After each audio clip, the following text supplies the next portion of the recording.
Alas 7 ng umaga, isang pitsyel na kape at kaning lamig ang almusal ng pamilya ni na Grace at Jerry Mendoza. May 3 anak ang mag-asawa.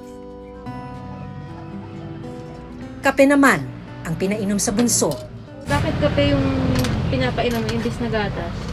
Wala pong kakayan bumili ng gatas, hanggang doon lang po sa kape.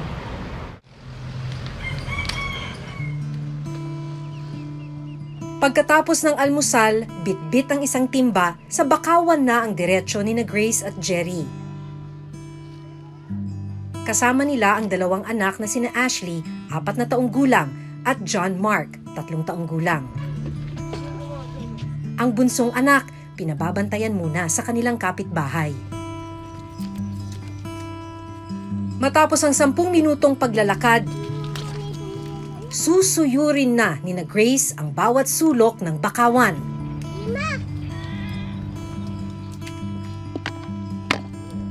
Ayun pa, ma.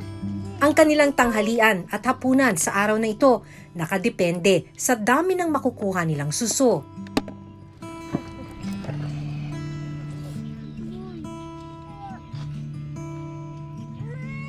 Anong hanap buhay niyo mag-asawa ngayon?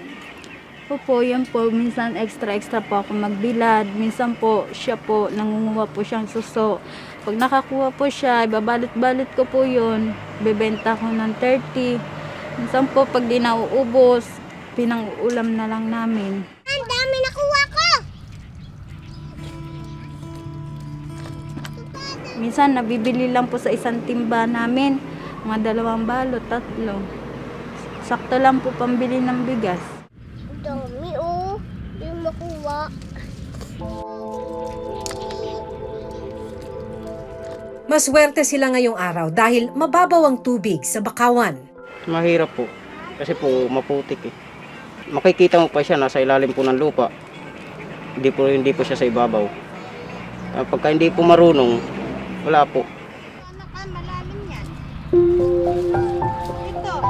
Madalas raw silang nasusugatan sa paa dahil sa matutulis na bato at sanga sa bakawan. Bakit nalimuto ito eh? Ang panganay na si Ashley, minsan na ring nasugatan ng paa. Ito po ang dito ko. Nakalang na. Construction worker si Jerry pero dahil sa pandemic, natigil siya sa trabaho. Nakahuli ako dito. Noon po nakakatikim po yung mga anak ko ng karne, nung may trabaho po ako. Eh, gawa nga po nung natigil, wala naman akong ma-apply na iba kasi hindi po ako makalabas-labas sa kukuha ng mga requirements po.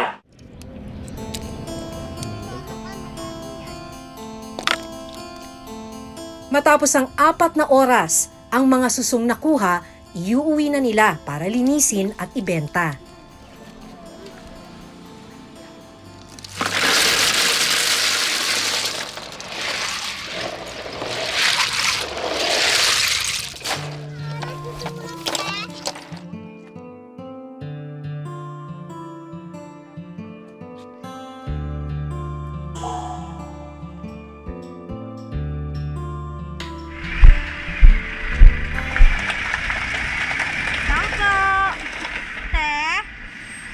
Susuti, dikdikin ko ulit.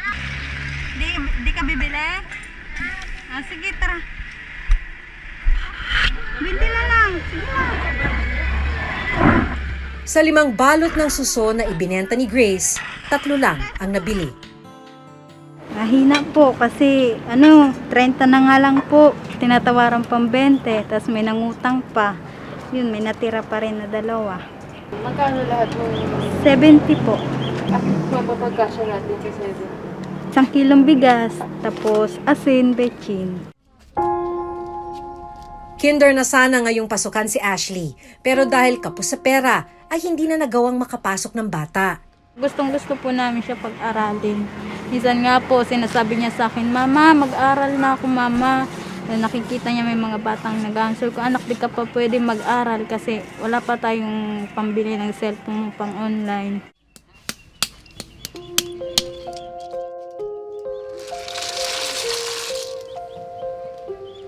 Ang natirang 2 balot, pinanghalian na ng pamilya. Namumulot lang daw sila noon ng suso pag walang-wala na at hindi makapasok sa construction si Jerry.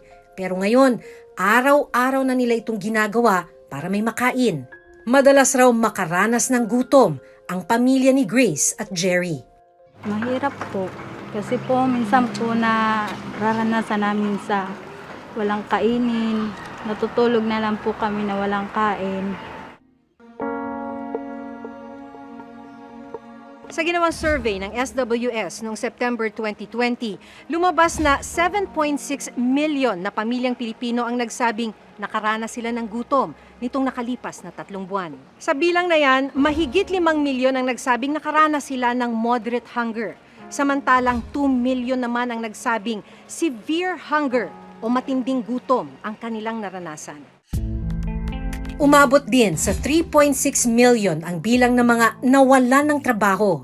Meron tayong recession right now na ang COVID pandemic ang siyang nagdulot nito sa ating bansa. No? So kung walang source of income ang mga tao, di ang unang mangyayari dito ay ang gutom. You go out and ask people, ang sabi nila siguro mas mauna sila mamatay sa gutom kaysa sa COVID.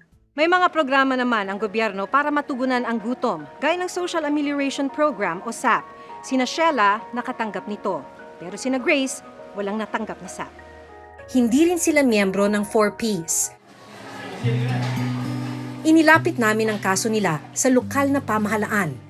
Nabalitaan ko nga na yung kanyang asawa ay walang trabaho. Napagkasunduan namin na bibigyan po namin siya ng trabaho at hanap buhay. Ito naman si Mrs., bibigyan din namin siya ng tulong puhunan para naman makapag-tinda-tinda siya kahit na merienda o ulam doon sa kanilang lugar. Yung kanyang ibang anak, gagawin po natin siyang scholar kasi meron po tayong scholarship program. As of October 10, 2020, mahigit 13.97 million na mga pamilya na ang napahatiran natin ng second tranche ng Social Amelioration Program at ang naipahatid na nating ayuda ay mahigit 83.5 billion pesos para nga sa second tranche. Napirmahan na rin yung Bayanihan to Recover as One Act at tayo ay nagpapatupad na rin ng mga programa para makatulong na ma-meet yung layunin ng batas na ito.